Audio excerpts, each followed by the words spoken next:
విజయవాడలో క్యాపిటల్ సిటీని పెట్టడం మనస్ఫూర్తిగా మేము ఆహ్వానిస్తున్నాం. ఎస్, రాజధాని విధులను 3 ప్రాంతాలకు విస్తరించడానికి నిర్ణయించడమైనది. ఈ నిర్ణయానికి అనుగుణంగా విశాఖపట్నం ప్రాంతంలో కార్యనిర్వాహక వ్యవస్థ కార్యాలయాలను, అమరావతి ప్రాంతంలో శాసన వ్యవస్థ కార్యాలయాలను, కర్నూలు ప్రాంతంలో న్యాయ వ్యవస్థ కార్యాలయాలను ఏర్పాటు చేయడానికి తీర్మానించడమైనది అని చెప్పి తెలియజేస్తాం. here I am to invite you to Visakhapatnam, which is going to be our capital in the days to come. I myself would also be shifting over to Visakhapatnam in the months to come as well.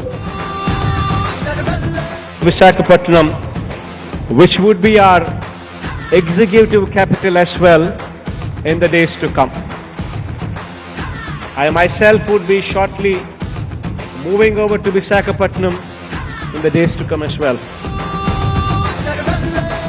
పరిపాలన వికేంద్రీకరణలో భాగంగా ఈ September నుంచి నీ బిడ్డ కాపురం కూడా విశాఖపట్నంలోనే పెడతాడు అని చెప్పి సందర్భంగా తెలియజేస్తా ఉన్నాను. December would probably be the outer line, where I myself would actually be staying in Vizag. రాజధాని అది ఒక రాజధాని కూడి పెట్టేస్తుందా? రాజధాని కూడి పెడుతుంది నీక చిత్తశుద్ధితో రాజధాని నిర్మాణం చేసే స్తోమత మనకు లేదని చెప్పి అన్ని విధాలా అభివృద్ధి చెందిన నగరం విశాఖని ఎగ్జిక్యూటివ్ క్యాపిటల్గా పరిపాలనా రాజధానిగా చేద్దామని చేస్తే కొన్ని న్యాయపరమైన ఇబ్బందులు సృష్టించారు. న్యాయపరంగా ఇబ్బందులు కూడా ఎదుర్కొంటున్నాం కూడా ఈ రోజుకి. సో అవన్నీ అధిగమించిన దాకా కంబైన్డ్ రాజధానిగా హైదరాబాద్ను కంటిన్యూ చేయాలని మా ఆలోచన.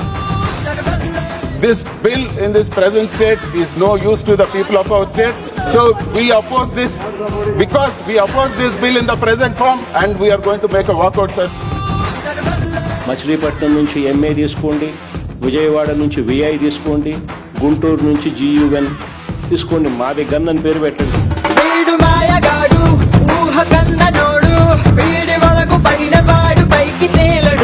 దేశానికి మాత్రమే రాజధాని ఉంటుంది తప్ప రాష్ట్రాలకు రాజధాని అనేది కాన్స్టిట్యూషన్లో లేదు.